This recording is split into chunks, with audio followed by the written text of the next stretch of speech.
नमस्कार, राज्यसभा टीवी में आपका स्वागत है। इस वक्त की हर खबर को लेकर हाजिर हैं हम आपके साथ। मैं हूं घनश्याम उपाध्याय। बुलेटिन में आपको बताएंगे कि आज प्रधानमंत्री ने कोविड-19 की स्थिति पर 21 राज्यों और केंद्र शासित प्रदेशों के मुख्यमंत्रियों और प्रशासकों से बातचीत की। प्रधानमंत्री ने कहा कि राज्यों की तरफ से मिल रहे सुझाव के जरिए केंद्र को कोरोना की चुनौती से लड़ने के लिए आगे की रणनीति बनाने में मदद मिलेगी। साथ ही आपको बताएंगे कि आज से आंध्र प्रदेश विधानसभा के 3 दिवसीय बजट सत्र की शुरुआत हो गई है। कोरोना वायरस के समय में देश के किसी राज्य में पहली बार विधानसभा सत्र का संचालन हुआ है। इसके अलावा जानेंगे मौसम का हाल। दक्षिण पश्चिमी मानसून तेज गति से आगे बढ़ता हुआ मध्य प्रदेश और उत्तर प्रदेश के कुछ इलाकों में दस्तक दे चुका है। इससे 2 से 3 दिनों में इन दोनों ही राज्यों के बाकी हिस्सों में पहुंचने की उम्मीद है। इन तमाम बड़ी खबरों के साथ कोविड-19 से जुड़ी हर खबर पर रहेगी नजर। शुरुआत करते हैं बुलेटिन की।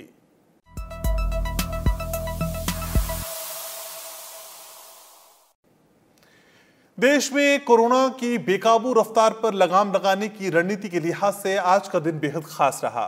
1 जून से शुरू किए गए अनलॉक 1 के बाद प्रधानमंत्री नरेंद्र मोदी ने आज पहली बार राज्यों के मुख्यमंत्रियों के साथ वीडियो कॉन्फ्रेंसिंग के जरिए संवाद किया। इस दौरान कोरोना संकट और लॉकडाउन को लेकर चर्चा की गई। प्रधानमंत्री ने कहा कि राज्यों की तरफ से मिले सुझाव के जरिए केंद्र को कोरोना की चुनौती से लड़ने के लिए आगे की रणनीति बनाने में मदद मिलेगी। कोरोना संकट के दौर में मास्क के बिना और चेहरे को कवर किए बिना घर से बाहर निकलने का ख्याल खुद के लिए, परिवार के लिए, दूसरों के लिए बेहद खतरनाक साबित हो सकता है। कोविड-19 की स्थिति पर राज्यों और केंद्र शासित प्रदेशों की चर्चा के दौरान प्रधानमंत्री नरेंद्र मोदी ने ये बातें कही। उन्होंने कहा कि देश में कोरोना को फैलने से जितना रोका जाएगा, संक्रमण पर जितनी सख्त लगाम लगाई जाएगी, उतना ही देश की अर्थव्यवस्था खुलेगी। दफ्तर खुलेंगे, बाजार खुलेंगे, परिवहन के साधन खुलेंगे और उतने ही रोजगार के नए अवसर भी बनेंगे। थोड़ी सी भी लापरवाही, थोड़ी सी भी ढिलाई, अनुशासन में कमी कोरोना के खिलाफ हम सभी की लड़ाई को कमजोर करेगा और इतने दिनों की जो तपस्या है उस पर पानी फिर जाएगा। हमें इस बात का हमेशा ध्यान रखना है कि हम कोरोना को जितना रोक पाएंगे, उसका बढ़ना जितना रोक पाएंगे, उतना ही हमारी अर्थव्यवस्था खुलेगी। प्रधानमंत्री ने कहा कि देश में व्यापार और उद्योग अपनी रफ्तार पकड़ सकें, इसके लिए काम करना होगा। उन्होंने कहा कि आत्मनिर्भर भारत अभियान के तहत जितनी भी घोषणाएं की गई हैं, वो सही समय पर जमीनी स्तर पर कार्यान्वित हों। इसके लिए सभी को मिलकर काम करना होगा। साथियों, हमारे यहाँ जो स्मॉलर फैक्ट्रीज हैं, उन्हें गाइडेंस की, हैंड होल्डिंग की बड़ी जरूरत है। मुझे पता है आपके नेतृत्व में इस दिशा में काफी काम हो रहा है। ट्रेड और इंडस्ट्री अपनी पुरानी रफ्तार पकड़ सकें, इसके लिए वैल्यू चेंज पर भी हमें मिलकर काम करना होगा। किसानों के मसले पर बात करते हुए प्रधानमंत्री ने कहा कि किसान के उत्पाद की मार्केटिंग के क्षेत्र में हाल में जो बदलाव किए गए हैं, उससे भी किसानों को बहुत लाभ होगा। हाल में जो रिफॉर्म्स किए गए हैं, उससे भी किसानों को बहुत लाभ होगा। इससे किसानों को अपनी उपज बेचने के लिए नए विकल्प उपलब्ध होंगे, उनकी आय बढ़ेगी और खराब मौसम के कारण, स्टोरेज के अभाव के कारण उनको जो नुकसान होता था, उसे भी हम कम कर पाएंगे। जब किसान की आय बढ़ेगी तो निश्चित रूप से डिमांड भी बढ़ेगी और राज्य की अर्थव्यवस्था की गति भी बढ़ेगी। प्रधानमंत्री ने यह भी कहा कि भविष्य में जब कभी कोरोना के खिलाफ भारत की लड़ाई का अध्ययन होगा, तो ये दौर इसलिए यादगार होगा क्योंकि इस दौरान देशवासियों ने साथ मिलकर काम किया, कोऑपरेटिव फेडरलिज्म का सर्वोत्तम उदाहरण प्रस्तुत किया। दुनिया के बड़े बड़े एक्सपर्ट्स, हेल्थ के जानकार, लॉकडाउन और भारत के लोगों द्वारा दिखाए गए अनुशासन की आज भारी चर्चा हो रही है। आज भारत में रिकवरी रेट 50% से ऊपर चला गया है। आज भारत दुनिया के उन देशों में अग्रणी है जहां कोरोना संक्रमित मरीजों का जीवन बच रहा है। इससे पहले लॉकडाउन के दौरान प्रधानमंत्री नरेंद्र मोदी राज्यों के मुख्यमंत्रियों के साथ 5 बार बात कर चुके हैं। ये बैठकें 20 मार्च, 2 अप्रैल, 11 अप्रैल, 27 अप्रैल और 11 मई को हुई थी। तब भी प्रधानमंत्री ने कोरोना संकट की चुनौती से लड़ने के लिए राज्यों और केंद्र शासित प्रदेशों का हौसला बढ़ाया था। Bureau report, Rajya Sabha TV.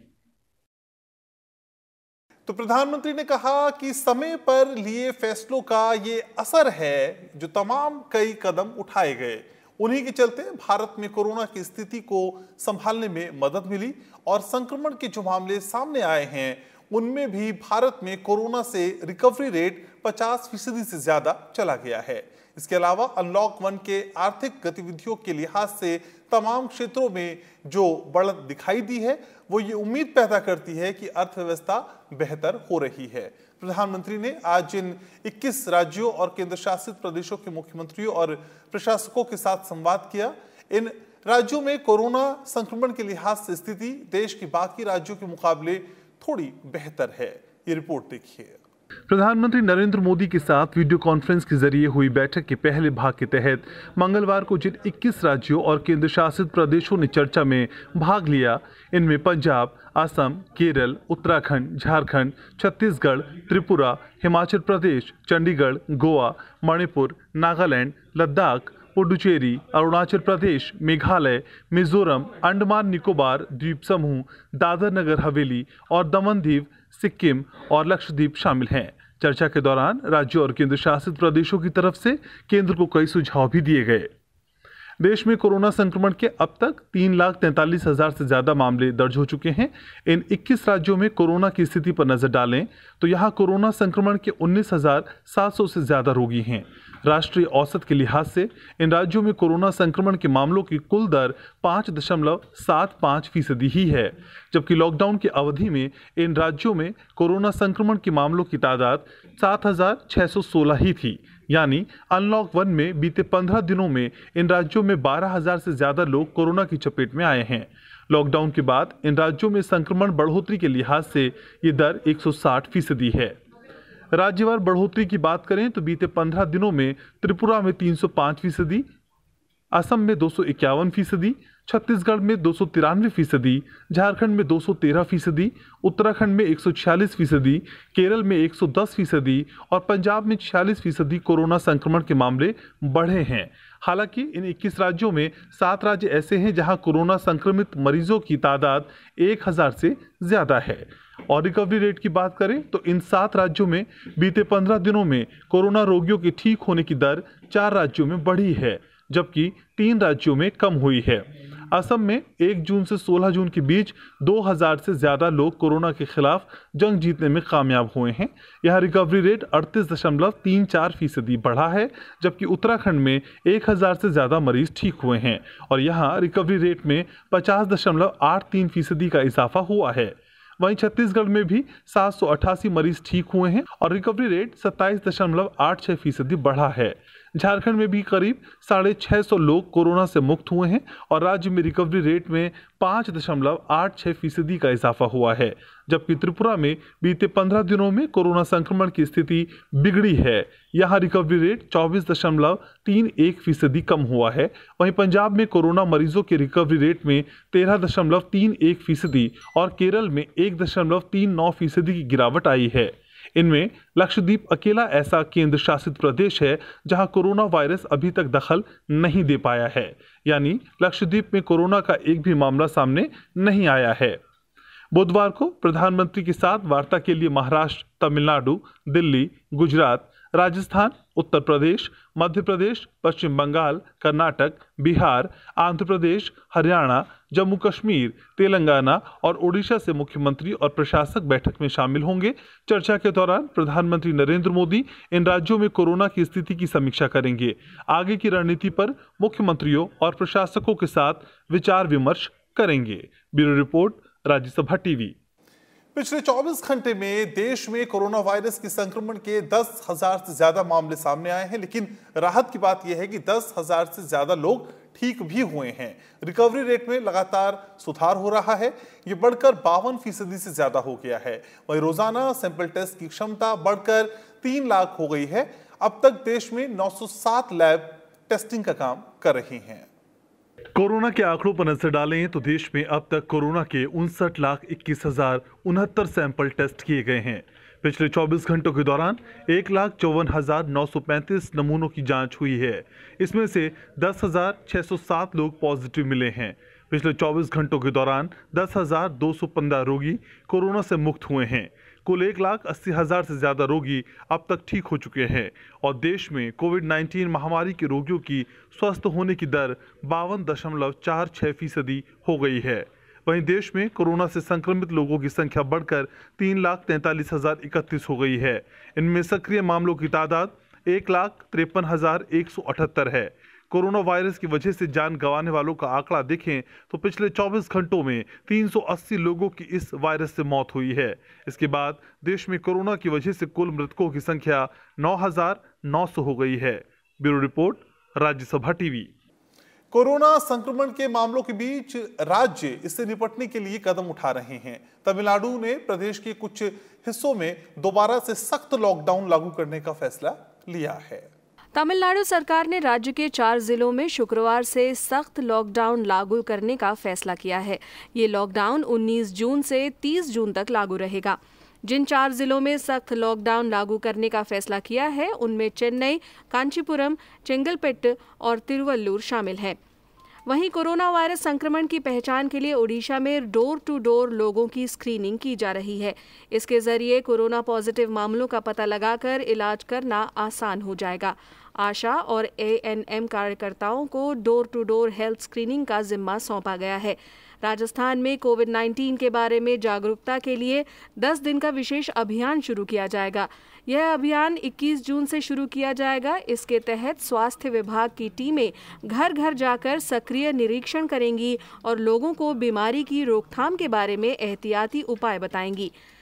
Delhi सरकार ने लोक निर्माण विभाग को निर्देश दिया है कि वह सभी निर्धारित अस्पतालों के कोरोना वार्ड में CCTV कैमरे लगाएं। कोरोना से सबसे ज्यादा प्रभावित राज्यों की बात करें तो महाराष्ट्र में अब भी कोरोना संक्रमण के सबसे ज्यादा मामले सामने आ रहे हैं। महाराष्ट्र में कोविड-19 के एक दिन में 2,786 नए मामले सामने आए, जिससे राज्य में संक्रमितों की संख्या बढ़कर 1,10,744 हो गई। वहीं एक दिन में 178 मरीजों की मौत हो गई, जिससे राज्य में इस बीमारी से मरने वालों की संख्या 4,128 हो गई है। वहीं 56,000 से ज्यादा लोगों को छुट्टी मिल चुकी है। दूसरे नंबर पर है तमिलनाडु, जहां एक दिन में संक्रमण के 1,843 नए मामले सामने आए, जिनसे कुल संक्रमितों की संख्या बढ़कर 46,504 पहुंच गई है। इनमें 25,000 से ज्यादा मरीजों ने कोरोना के खिलाफ जंग में जीत हासिल कर ली है। राज्य में इस महामारी के चलते मरने वालों का कुल आंकड़ा 479 हो गया है। राजधानी दिल्ली में भी कोरोना वायरस के मामले काफी तेजी से बढ़ रहे हैं। 24 घंटे में 1,647 नए मामले सामने आए। इसके साथ ही संक्रमितों की संख्या बढ़कर 42,829 पहुंच गई है। इनमें से 16,400 से ज्यादा लोग कोरोना वायरस संक्रमण से मुक्त हो चुके हैं। कोरोना की वजह से दिल्ली में अब तक 1,400 लोगों की मौत हो चुकी है। चौथे नंबर पर है गुजरात। यहां कोरोना संक्रमण के 500 से ज्यादा नए मामले सामने आए हैं और अब तक 24,000 से अधिक मामले दर्ज हुए हैं और इनमें से 16,000 से ज्यादा रोगी ठीक हो चुके हैं। गुजरात में कोरोना की वजह से 1,505 लोगों की मौत हुई है। उत्तर प्रदेश में इस वक्त कोरोना संक्रमण के 13,000 से अधिक मामले हैं और इनमें से 8,000 से ज्यादा मरीज कोरोना वायरस से मुक्त हो गए हैं। इस वायरस की वजह से राज्य में 399 लोगों की मौत हुई है। केंद्र सरकार ने कोविड-19 महामारी से मुकाबले के लिए विभिन्न राज्यों के अस्पतालों को वेंटिलेटरों की पहली खेप भेजी है। सरकार ने मेक इन इंडिया के तहत बने 3,000 वेंटिलेटर उपलब्ध कराए हैं। वहीं अमेरिका ने United states agency for international development के जरिए 100 वेंटिलेटर की पहली खेप भारत को भेजी है, जिसे भारत में अमेरिका के राजदूत केनेथ आई जस्टर ने भारतीय रेड क्रॉस के मुख्यालय में आज सौंपा। कोरोना वायरस महामारी से लड़ने के बीच केंद्र सरकार की ओर से विभिन्न राज्यों को वेंटिलेटर उपलब्ध कराए गए हैं। मेक इन इंडिया के तहत बने करीब 3000 वेंटिलेटर अस्पतालों में पहुंचने शुरू हो गए हैं। केंद्रीय स्वास्थ्य मंत्रालय ने 1 मई को प्रेस कॉन्फ्रेंस में जून के अंत तक 75,000 वेंटिलेटर भेजने की बात कही थी। इसी के तहत ये वेंटिलेटर भेजे गए हैं। वहीं वेंटिलेटर उत्पादन में भी तेजी आई है। दूसरी तरफ अमेरिका से 100 वेंटिलेटर की पहली खेप भारत पहुंची है। अमेरिकी राजदूत केनेथ आई जस्टर ने दिल्ली में भारतीय रेड क्रॉस के मुख्यालय में भारत को 100 वेंटिलेटर की पहली खेप सौंपी। ये वेंटिलेटर एयर इंडिया की फ्लाइट से आए हैं। अमेरिका के राष्ट्रपति डोनाल्ड ट्रंप ने 15 मई को कहा था कि अमेरिका कोरोना वायरस के खिलाफ लड़ाई में भारत और प्रधानमंत्री नरेंद्र मोदी के साथ खड़ा है। इसके तहत ही उन्होंने भारत को 200 वेंटिलेटर देने का ऐलान किया था। बचे हुए 100 वेंटिलेटर भी जल्द ही भारत को मिल जाएंगे। मोहम्मद फातेह टीपू, राज्यसभा टीवी।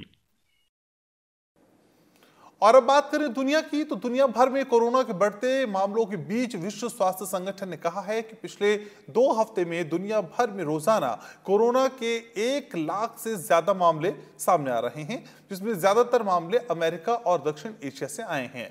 वहीं चीन और न्यूजीलैंड में दोबारा आए मामलों ने चिंता बढ़ा दी है। WHO ने ऐसे सभी देशों को सचेत रहने को कहा है जहां कोरोना का प्रसार नियंत्रण में आ गया है। इस बीच दुनिया भर में कोरोना वायरस से संक्रमित लोगों की संख्या लगभग 80 लाख और मृतकों की तादाद 4,37,000 को पार कर गई है। चीन के वुहान शहर से फैली कोरोना महामारी को नियंत्रण करने के बाद पहली बार एक दिन में सबसे ज्यादा 66 मामले मिलने के बाद सरकार की चिंता बढ़ा दी है। इसके बाद एक बार फिर बड़े पैमाने पर टेस्टिंग शुरू कर दी गई है। साथ ही कोरोना से मुक्त हो चुके न्यूजीलैंड में एक बार फिर से 2 मामले सामने आए हैं। ये दोनों मामले विदेश से आए हैं। पिछले 24 दिनों में न्यूजीलैंड में कोई मामला सामने नहीं आया था। वहीं कोरोना से सबसे ज्यादा प्रभावित अमेरिका में संक्रमण के मामले 21,82,000 से ज्यादा पहुंच गए हैं। वहीं मरने वालों की तादाद 1,18,000 को पार कर गई है। वहीं ब्राजील में 8,91,000 से ज्यादा मामले आ चुके हैं और मृतकों का आंकड़ा बढ़कर 44,000 से ज्यादा पहुंच गया है। रूस में पिछले 24 घंटे में 8,000 से ज्यादा मामले सामने आने के बाद संक्रमित लोगों की संख्या 5,45,000 के पार पहुंच गई है और मरने वालों की संख्या 7,200 के पार पहुंच गई है। वहीं कोरोना से मैक्सिको बहुत ज्यादा प्रभावित हो रहा है, जहां पिछले 24 घंटों में 400 से ज्यादा लोगों की मौत हो गई है और मरने वालों का आंकड़ा 17,500 के पार पहुंच गया है। Bureau report, Rajya Sabha TV. उपराष्ट्रपति एम वेंकैया नायडू ने अपने जीवन के शुरुआती अच्छे दिनों को याद करते हुए फेसबुक पोस्ट में एक लेख लिखा है। The tide of life, the missing flavour के नाम से लिखे इस लेख में उपराष्ट्रपति ने कहा है कि पहले लोग स्वस्थ जीवन शैली के चलते ज्यादा सुखी और संतुष्ट थे। कोरोना संकट के बीच उपराष्ट्रपति एम वेंकैया नायडू ने एक बार फिर स्वच्छता और आध्यात्मिक संक्रांति का संदेश दिया है। उपराष्ट्रपति ने अपने लेख में लिखा है कि स्वच्छता, सही भोजन करना, नियमित व्यायाम करना, प्रतिरक्षा को बढ़ावा देना, आध्यात्मिक संक्रांति जीवन यापन से जुड़ा हुआ है, जिसे कोरोना के समय में व्यापक लोकप्रियता हासिल हुई है। ये कोई नई खोज नहीं है। आधुनिक समय में ये एक लापता कड़ी है। उपराष्ट्रपति ने युवा अवस्था के दिनों को याद करते हुए लिखा कि पहले सूर्योदय से पहले जागना सबके लिए स्वर्णिम नियम था। भोजन में कई चीजें ऐसी होती थी जो प्रतिरक्षा को बढ़ाती थी। खेतों में उगाई गई ताजी सब्जियां और फलों का सेवन किया जाता था। इमली, हल्दी, अदरक, लौंग, जीरा और अन्य मसाले दैनिक भोजन का एक हिस्सा थे, जो वायरस से लड़ने के लिए प्रतिरक्षा बढ़ाने के लिए दवाओं के रूप में काम आते थे। तब दादी की जड़ी बूटियां और नुस्खे लोगों के काम आते थे। उपराष्ट्रपति ने गतिहीन आधुनिक जीवन की तुलना करते हुए लिखा कि तब लोग शाम को हरे भरे खेतों के बीच सुखद हवा का आनंद उठाते थे। तब बिजली और टेलीविजन नहीं था। लोग स्थानीय खेलकूद के अलावा शाम को खाने के बाद मंदिरों में भक्ति गीत गाते थे। लयबद्ध भजन और नृत्य पर्याप्त शारीरिक व्यायाम के अलावा एक अच्छा मनोरंजन था। नुक्कड़ नाटक और कठपुतली शो मनोरंजन का साधन हुआ करते थे। मक्खन दूध के लिए दही को मथना पुरुषों और महिलाओं दोनों के लिए एक नियमित व्यायाम था। पुराने जमाने में खेती प्राकृतिक और जैविक थी। देसी बीज कीटों और सूखे के लिए प्रतिरोधी थे। आधुनिक समय के कीटनाशक और उर्वरक स्वास्थ्य संबंधी चिंताओं से बढ़ते हैं। जैविक उत्पादन की मांग अधिक है और एक नया व्यवसाय उभरा है। उपराष्ट्रपति ने अपने लेख में अपनी बचपन की आदतों और बातों को इसलिए साझा किया है ताकि आज की पीढ़ी पहले की अच्छी आदतों और स्वस्थ जीवन शैली को अपनाकर स्वस्थ रह सके। Bureau report, Rajya Sabha TV. और यार रुक रहे एक छोटे से ब्रेक के लिए, जल्द लौटते हैं कुछ और खबरों को लेकर। देखते रहिए राज्यसभा टीवी।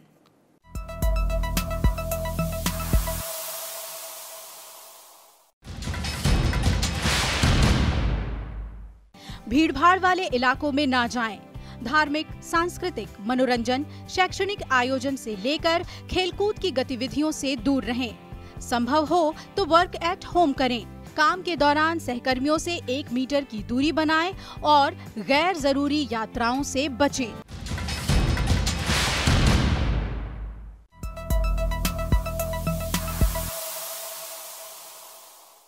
ब्रेक के बाद आपका एक बार फिर से स्वागत है। आप देख रहे हैं राज्यसभा टीवी।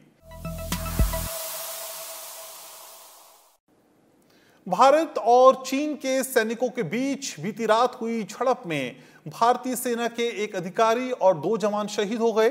लद्दाख क्षेत्र में सीमा विवाद को लेकर उपजे ताजा हालात को लेकर रक्षा मंत्री राजनाथ सिंह ने आज एक अहम बैठक की। रक्षा मंत्री के आवास पर हुई इस बैठक में chief of defence staff general Bipin Rawat और तीनों सेनाओं के प्रमुख मौजूद रहे। विदेश मंत्री एस जयशंकर भी बैठक में शामिल हुए। रक्षा मंत्री राजनाथ सिंह ने इस पूरे मामले में प्रधानमंत्री नरेंद्र मोदी को भी जानकारी दी और प्रधानमंत्री स्थिति पर नजर बनाए हुए हैं। आपको बता दें कि पूर्वी लद्दाख में भारत और चीन के बीच तनाव बढ़ा हुआ है। गलवान घाटी में कल रात चीन और भारत की सेनाओं के बीच हिंसक झड़पें हुई। इस घटना में भारतीय सेना के एक अधिकारी और 2 जवान शहीद हो गए। सेना के मुताबिक चीन के कई सैनिक भी इस घटना में हताहत हुए हैं। गलवान घाटी में घुसपैठ को खत्म करने के लिए कई स्तर पर बातचीत चल रही है। दोनों सेनाओं के वरिष्ठ अधिकारी मौके पर हालात संभालने की कोशिश में लगे हैं। कुछ दिन पहले ही दोनों देशों के बीच लेफ्टिनेंट जनरल स्तर की बैठक हुई थी। चर्चा के दौरान इस बात पर जोर दिया गया था कि शांति, स्थिरता और संतुलित संबंधों को बनाए रखने के लिए दोनों सेनाओं के बीच तनाव कम हो और मतभेदों को शांतिपूर्ण ढंग से निपटाया जाए। वंदे भारत मिशन के तहत विशेष उड़ानों के जरिए अलग अलग देशों से भारतीयों की स्वदेश वापसी जारी है। आज भी कई देशों से भारतीयों को वापस लाया जा रहा है। कोविड-19 महामारी के इस दौर में विदेशों से अपने नागरिकों को निकालने का भारत सरकार के इस सबसे बड़े अभियान का आज 41वां दिन है। वंदे भारत मिशन के तहत मंगलवार को 166 भारतीयों को लेकर विशेष विमान ढाका से दिल्ली पहुंचा। इसी विमान के जरिए यात्रियों को अहमदाबाद भी पहुंचाया गया। हम लोग लास्ट 3 महीने से यहाँ पे फंसे हुए थे, तो हमें जो डिफ़िकल्टी हुई उसमें हमें इंडियन एम्बेसी ने बहुत हेल्प किया है और उन लोगों ने हमें सब डिफ़िकल्टी जो थी उसमें हमको हेल्प करके उसमें से निकाला है। और अभी हम लोगों को वापस इंडिया भेजने के लिए भी उन लोगों ने बहुत कोशिश किया और अल्टीमेटली हमें ले जा रहे हैं इंडिया। तो हम लोग इंडियन एम्बेसी इन ढाका को थैंक यू बोलना चाहते हैं और ऑल्सो हम इंडियन गवर्नमेंट को भी थैंक यू बोलना चाहते हैं। वहीं विशेष विमान फिलीपींस से यात्रियों को लेकर चेन्नई और विशाखापट्टनम पहुंचा। वंदे भारत मिशन के तहत सोमवार को 3224 यात्रियों को स्वदेश लाया गया। वहीं मिस्र की राजधानी काहिरा से वंदे भारत मिशन के तहत दूसरे विमान ने मुंबई और कोच्चि के लिए उड़ान भरी है। इस विमान में कुल 235 यात्री सवार हैं। I'm an Al-Azhar student and we all students were stuck here due to COVID-19 and the airports being shut. Thanks to Government of India for taking up this Vande Bharat mission and also for arranging all the support from the Indian Embassy in Egypt. Thank you a lot. Vande Bharat mission के तहत 870 chartered उड़ानों का इस्तेमाल inbound और outbound सेवाओं के लिए किया जाएगा, जिसमें करीब 2 लाख यात्रियों को इस मुसीबत में मदद मिलेगी। कोरोना काल में भारतीय रेलवे की भूमिका भी शानदार रही है। रेलवे बोर्ड के अध्यक्ष विनोद कुमार यादव ने कहा है कि श्रमिक स्पेशल ट्रेनों की मांग धीरे धीरे कम हो गई है। अधिकतर लोग अपने घर पहुंच चुके हैं, लेकिन जहां भी जरूरी होगा ट्रेनें चलेंगी। अब तक 4,450 श्रमिक स्पेशल ट्रेनों से करीब 60 लाख प्रवासियों को उनके घर पहुंचाया गया है। इसके अलावा रेलवे ने राज्यों को 204 आइसोलेशन कोच भी मुहैया कराए हैं। इनका इस्तेमाल कोविड केयर सेंटर के तौर पर किया जाएगा। वहीं महाराष्ट्र सरकार की मांग पर मध्य रेलवे मुंबई में 100 और पश्चिम रेलवे 73 ट्रेनें चला रहा है। लोकल ट्रेन की इस सेवा का इस्तेमाल सिर्फ जरूरी सेवाओं में लगे लोगों के लिए है। अखिलेश सुमन, राज्यसभा टीवी। केंद्र सरकार मत्स्य पालन के लिए एक राष्ट्रीय मत्स्य नीति बनाने की तैयारी में है। राज्यसभा टीवी से खास बातचीत में केंद्रीय मत्स्य पालन, पशुपालन और डेयरी मंत्री गिरिराज सिंह ने कहा कि मत्स्य पालन में नीली क्रांति की शुरुआत करने की दिशा में एक स्थायी और जिम्मेदार तरीके से पहल की गई है। इससे मछुआरों की आय में सुधार होगा। ये नीति उपक्षेत्रवार नीतियों की बजाय सार्वजनिक हित को बेहतर बनाएगी। इसके अलावा प्रधानमंत्री मत्स्य संपदा योजना का लक्ष्य 2018-19 के 137.58 लाख मीट्रिक टन से लगभग 9% की औसत वार्षिक वृद्धि दर पर मछली उत्पादन को 2024-25 तक 220 लाख मीट्रिक तक बढ़ाने का है।